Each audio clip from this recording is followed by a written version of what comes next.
So I'm very grateful that Anne has preached many missions and retreats in many settings, and today then she's going to be able to share with us in breaking open the scriptures that we've been reading through today.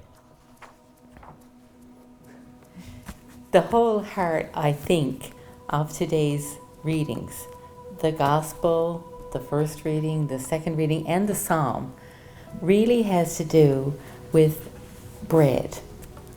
Bread is kind of a visceral thing for most of us. If you think back to your childhood, you've had... Redemptorist Mission is not a mass, it's a prayer service, a liturgy of the word, with an extended homily that's kind of catechetical or evangelization, proclaiming the good news, introducing people to the message of Jesus, maybe as they've never heard it before, in a creative way, or an exciting way, or a life-changing way, or some way of saying, this matters. This is good news, whether you've rejected it or whether you've never heard it. I've been really blessed in my life in many, many ways. One of the ways that I know myself to be blessed is that working with Redemptorists, I've had opportunities that I never would have dreamed possible. One of those possibilities is preaching on Redemptorist Mission and Novena teams, both in Canada and in Ireland.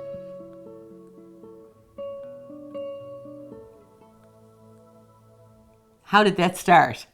The truth is, I'm not really sure. It just seemed to open up. I've never done it full-time, only occasionally as my real work permits.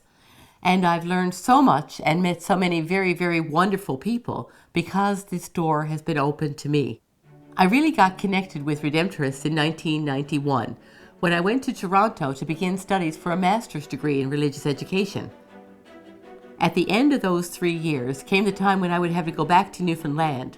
And the saddest part of going back to Newfoundland was the sense that I was going to be going back to Gander to work for the school board in teacher formation, but I was leaving the Redemptorist environment. The day that I left and got back to St. John's, another Redemptorist in St. John's phoned me and said, "So, how are you going to keep up the connection?" And I thought, I would love to come talk about that. So we sat on the deck outside St. Teresa's Parish and talked about ways we could make this work. And we dreamed of being able to preach occasional missions together.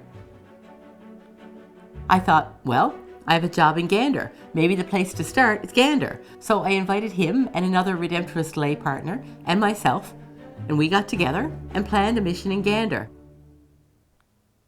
The very first night they gave me the mission talk. The talk was supposed to be about images of God, and I decided to talk about there's a practical dimension to how we see God. How I see God affects my treatment of myself and others. For example, if I see God as a judge, perhaps I'm going to find myself being judgmental and even feeling justified in being judgmental.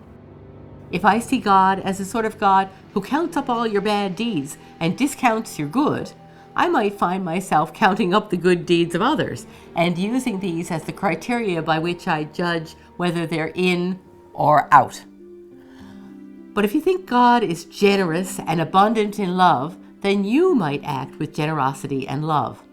If you think that God forgives you and others, then you might act a bit like that God and forgive others more readily.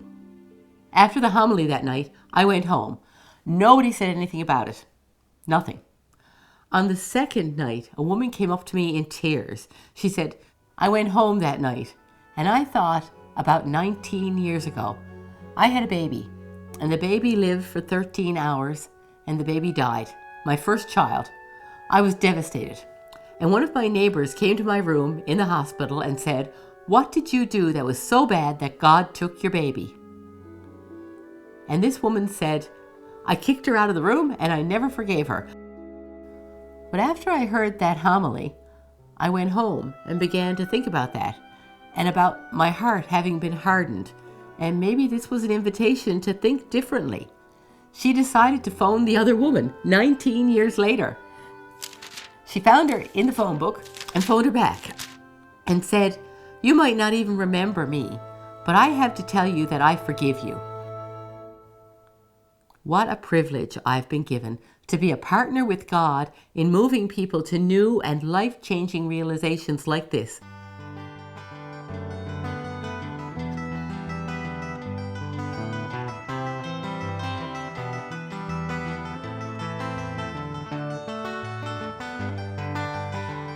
Another story that pops right to mind for me that I've had the privilege to be part of was with Father Mike Braille, our current Superior General. He and I were invited by Bishop Reynald Rouleau to Nunavut to preach a young adult mission about 6 years ago. We trekked north to a town called Arviat, right on Hudson Bay. We were to spend 5 days in Arviat with the young people from all over the Diocese of Churchill-Hudson Bay.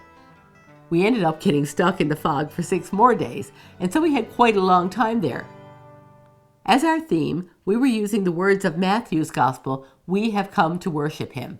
And we looked at ourselves coming from all over the north to this one place, and we asked the question, how do we worship God in our actions, with our lives?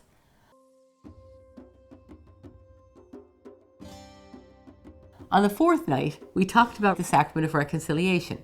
There were 3 priests there. So people were told that if they wanted to celebrate the Sacrament of Reconciliation, they should go to one of the priests. But if it's not the sacrament you need, if you just want to talk about your need in your life for reconciliation and situations that trouble you, that you're looking for some healing for, Anne will be in the attic. I was terrified, but I went up to the attic and just prayed, like I often do, for the Holy Spirit to be there. The first person to come up the stairs was a woman, and she said, "My husband died of alcoholism, and it so scared me. I'm married again. He's a wonderful man. He's not an alcoholic, but every time he takes a beer, I think he's going to become a raging alcoholic and he's going to leave me too. And so I can't let him be free. I'm destroying his life as well as my own. Can you help me?"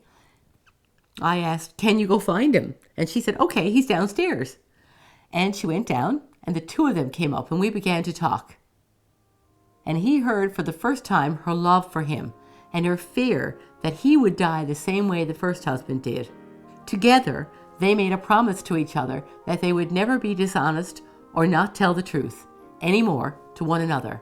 And I thought, wow, that was good. That was God at work. That turned out to be such a graced event that day. On every mission I've been on with Redemptorists since, we've provided opportunities for reconciliation, the sacramental form and the non-sacramental. The other thing that's been wonderful and moving for me is the respect that Father Mike and Bishop Reynald Rouleau showed that first time for me, and how I felt such tremendous responsibility and desire to live up to that. And ever since, the respect I've felt on each team, not just for me, but for the variety of gifts that go to making an effective parish mission. Missions are, I think, places more than events. Places where God opens doors in people's hearts and minds. Places where the Holy Spirit is allowed to break into our lives. Places where people get to meet Jesus again and to allow him to change lives. For me, as a missioner, the truth is that my life is changed as I prepare and preach. I'm evangelized, and this experience is teaching me to be more open to God and to love more. For this, I'm very grateful.